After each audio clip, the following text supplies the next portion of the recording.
have another paper flower tutorial for you, and we'll be learning how to make a paper hibiscus flower like this one.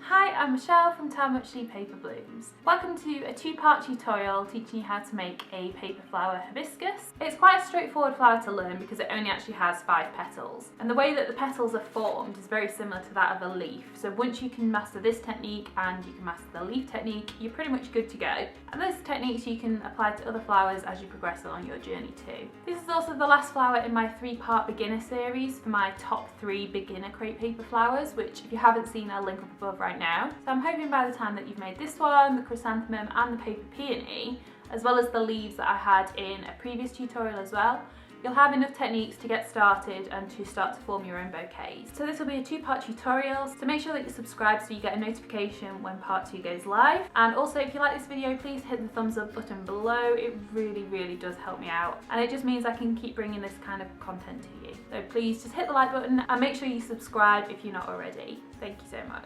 Okay, let's get into it. So you'll need some heavyweight crepe paper, some detail scissors, some tacky glue and some household pliers, 2 or 3 either 16 or 18 gauge paper covered wires, some green crepe paper, a hibiscus petal template which you can download for free from the link below this video, and as an extra option you can add some pan pastels as well. So the first step is to cut your crepe paper. So take your template and measure the approximate width of the petal. And then you want to gently stretch out the crepe paper, but make sure you don't stretch it all the way. We want to keep some stretch in this one. So you want to extend it by around about 20%. So you can see here the one on the left is stretched and the one on the right is not.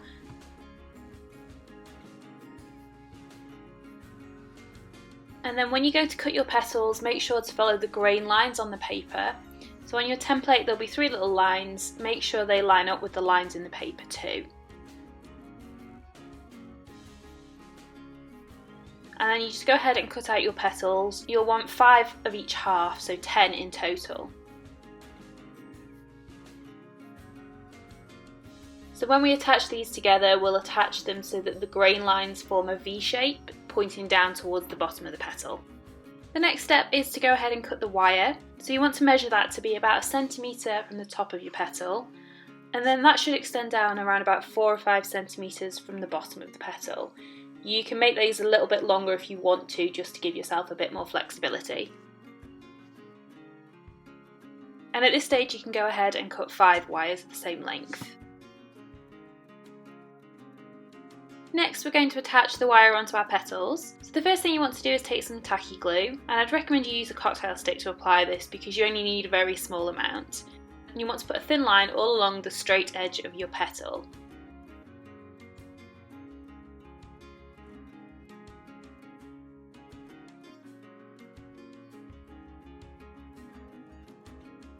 Then you take your wire and just push that into the glue, and make sure to start that about 1 centimetre from the top of the petal, and that should be right on the edge of the petal.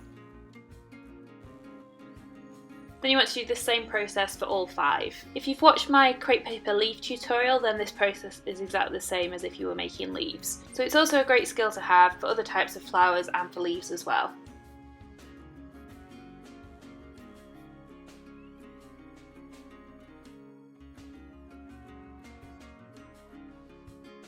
Once you've done all 5, then you can start again with the first one, and you want to add a little bit more glue to the top of the wire this time, but only a very thin amount.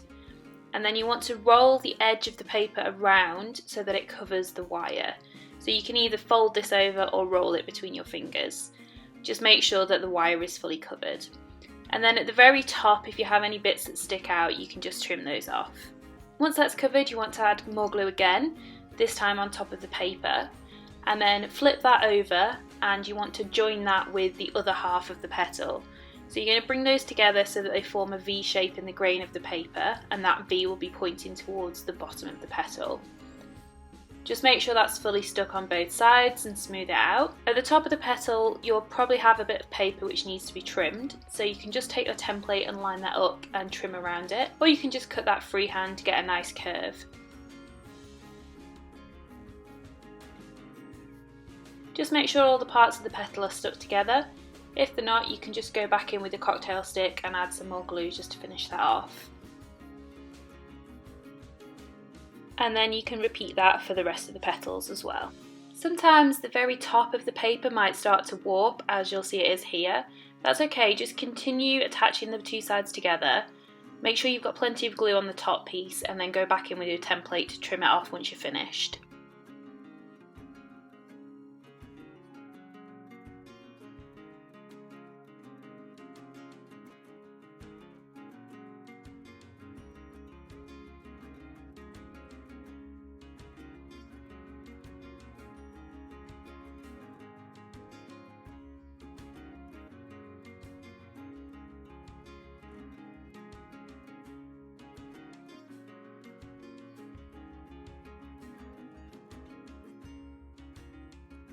So this next stage is completely optional.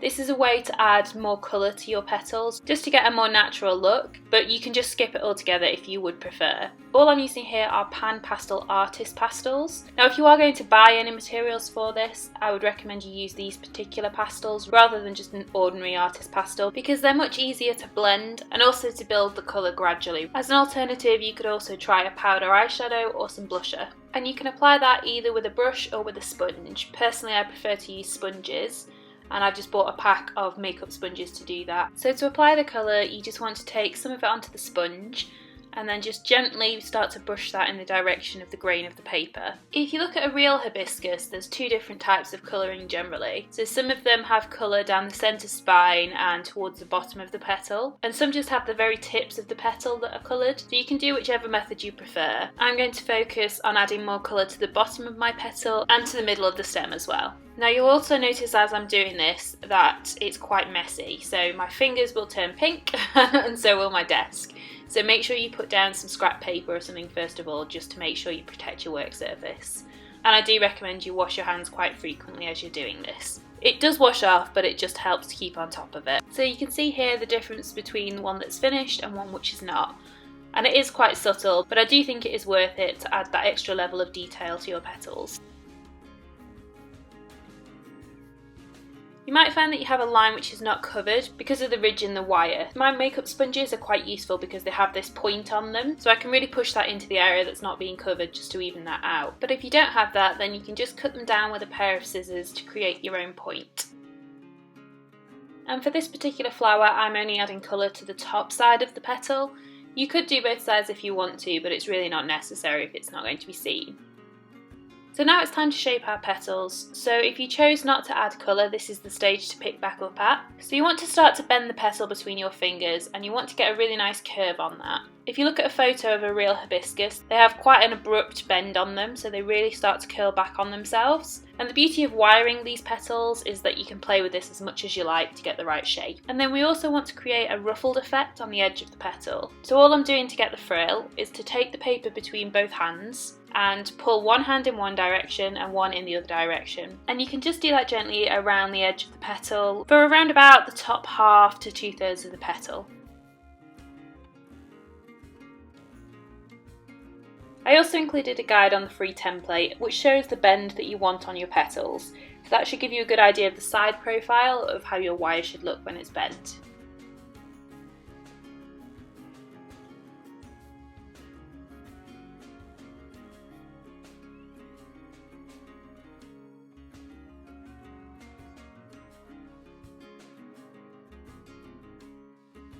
Alright, that's it for part 1 of the tutorial. Make sure that you hit the subscribe button so that you get notified when part 2 goes live, and I'll see you back here very soon to continue making our paper hibiscus. Tell much Lee for being here to celebrate the special moments with me.